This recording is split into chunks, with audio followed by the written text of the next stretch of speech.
Hi, everybody. Hello, I'm Ryan. I'm Bethany. And we are Ryan and Bethany Board Game Reviews. And today we get to talk about Traintopia, and this is published by Board and Dice. Don't forget to hit that subscribe button so you can see our videos as they come out.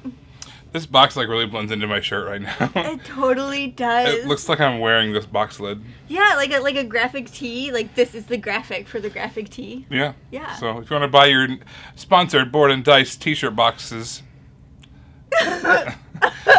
hit us up. That's not a thing. Don't hit us up. It's not a That's thing. Totally made up. All right, so this game is all about building train tracks and giving your passengers the best possible experience, giving each passenger something cool to look at as they're going on their way to work or whatever it is. So they're all going to be seeing different kinds of scenery, and the more scenery they see, the happier they are. So, do you want to show us what that looks like? Well, on the table? Yeah. You bet I do. All right, here is our setup for Traintopia. Basically, over here we have our supply of different resources and victory points. Here's going to be our round trackers. Here's all the different tiles we can get over the rounds.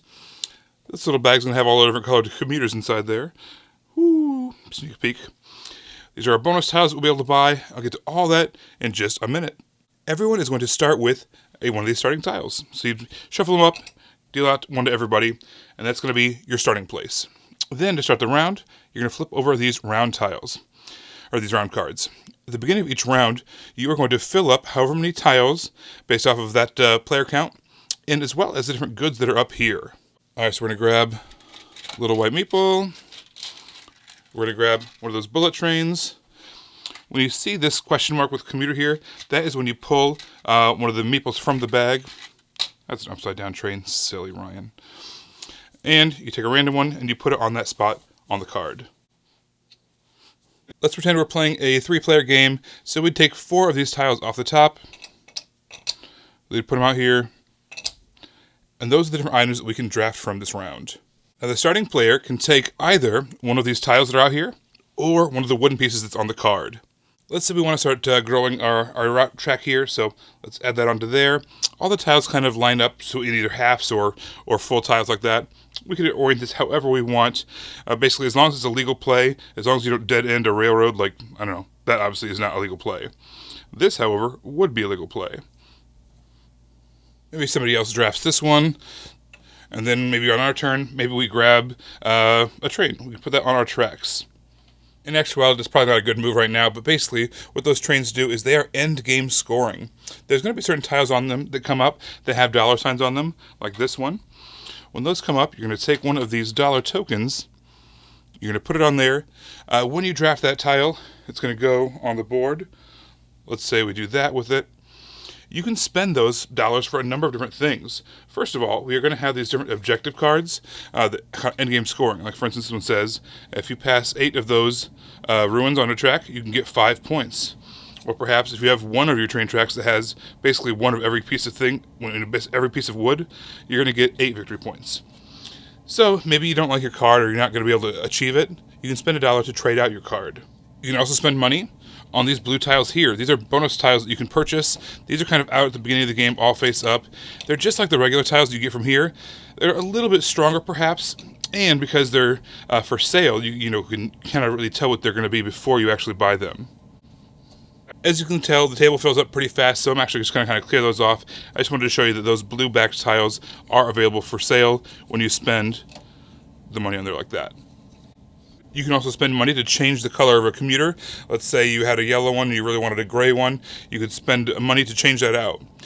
But the way it affects trains is, at the end of the game, however many trains, or how many monies your train passes on a track, determines how many victory points you get at the end of the game. So if you don't spend the money, it can basically turn into victory points at the end of the game with one of those trains. Now there are a bunch of different stations you can add on to the end of your train that closes it off. Basically, at the end of the game, you would count up how long each one of your tracks is, and the longer it is, the more points it's worth. If you were able to get one of these mail bags throughout the game, those are going to double the points that you get for your different lengths of trains. And if you were able to get, this one has a red and a blue, different colored starting and stopping points, it gets more points than if you would have had, let's say, a red and a red starting and a stopping point, like in this one here. So each round we're going to go through, we're going to buy all these different, draft all these different tiles, all these different wooden pieces. And then start a new round, we're going to flip over a new one. And do the exact same thing, set up more tiles based off of the number of players. Once this whole stack is gone, and this card is now the one that's remaining, this is basically the last round of the game. Basically, starting with whoever has the least amount of victory points showing is going to be able to draft from this pile first. This kind of acts like a wild commuter, or you can get a bullet train for some points, one of those mailbags or mailboxes to double your points, or you have to have your different tracks closed off. There's actually a small little spot there that can kind of close off one of your tracks for you, which is really important at the end of the game if one of your bonus cards affects that. So besides the wild maple there are 4 kinds of maples in the game. There are the 3 different commuters. There's the gray, yellow, and green ones. And there's also the white ones over here as well. Now the white maples, they want to see attractions. So if we had this little white maple on this track here, basically what would happen is, for every attraction that has a number on it, like this one has a Ferris wheel, kind of a little circus or whatever, it's got a number 2 on it, you would get 2 points whenever you place that.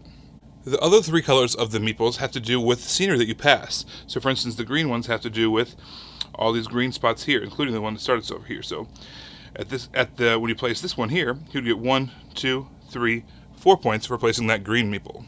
Similarly, the yellow ones want to see that kind of farmland or those fields, and the gray ones, they want to see the industry kind of tiles like that. So throughout the game, as even placing your different meeples, you're going to collect those victory points as you go.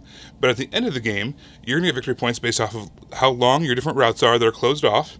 And like I said, mentioned, different colored starting and stopping points are worth more points. Then you're going to get points with your bullet trains here. How much money they pass is going to get victory points. Also, you're going to get victory points for who has the longest track. So at the end of all that, you add it up. Whoever has the most points wins the game. So the turns were very seamless and very smooth. You take something, you take something, you take something, you take something, and that's it. And then it's over. And then it's the next round. And it was really smooth on how that happened, on how it just turned over, and then you just flip that card over, fill it up, and start again. It was just really, really seamless. I love games that give you tough choices and good choices, all the time.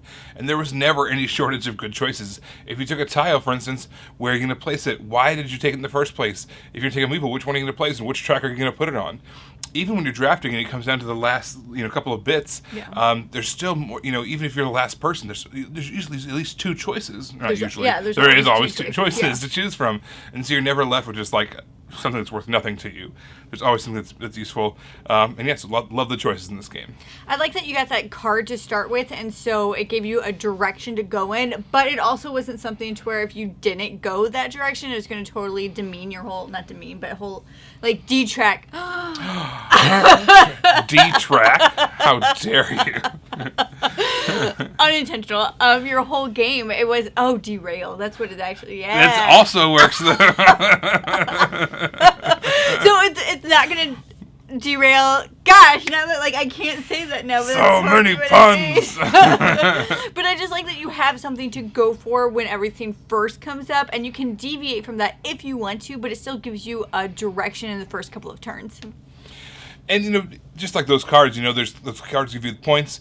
There's points from all different directions. You get points from all different colored meeples that you can draft. There's points from the trains. There's points from the train tracks. So there's just so many different ways that you can score. I think there's just a lot of different paths to victory. And paths, as in, train tracks, are paths for trains. Oh, my gosh. That was a little bit of a stretch. It was a good joke. Just trust me, it was funny. It was funny. Just trust me. You're laughing right now. Okay, so I remember my first impression of this game when we first played it, I liked it immediately. And it's not that my opinion of it waned from that. I just remember the first time we played it and how much I was drawn to it, and I really enjoyed it. This is a really fun game, and I think it's something that you can catch on to really quick, and it's something that after you score it, you'll be like, let's try this again. Let's see if I can do better next time. So this was a fun one. I love train games. I mean, some of our first introductions to modern board gaming were train games. So games like Ticket to Ride, or the Crayon Rail games like Empire Builder and all of its offshoots.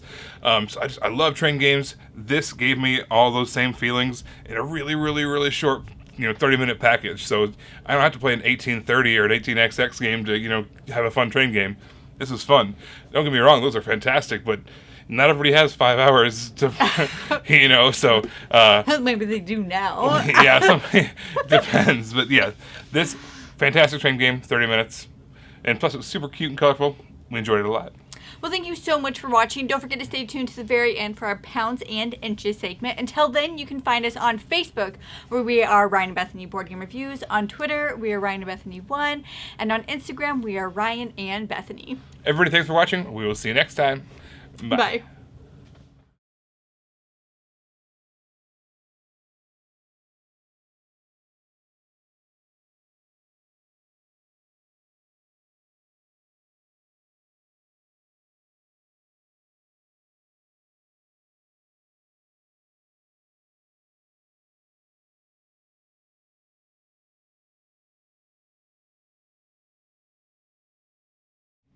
All right, so just like Ryan was talking about the different paths to this game, it's like, So, as some of you may know who's been following us for any time, I really enjoy running, and I just have not been able to right now. It just hasn't been working out.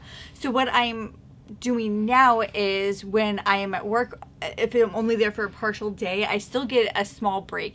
So there's a little walking path by one of the places that I work, and you're just walking through a field and it's all mowed out. So I've been forcing myself to do that every day I'm working, and it has been fantastic just being outside for just a little bit.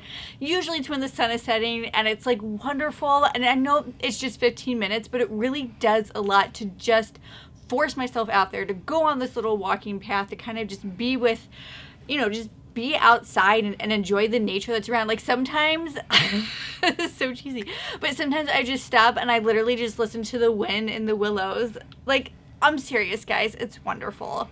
So if you have any type of path near where you live, I would highly encourage you to explore that as often as you can. Well, very cool. Everybody, thanks for watching. We will see you next time. Bye. Bye.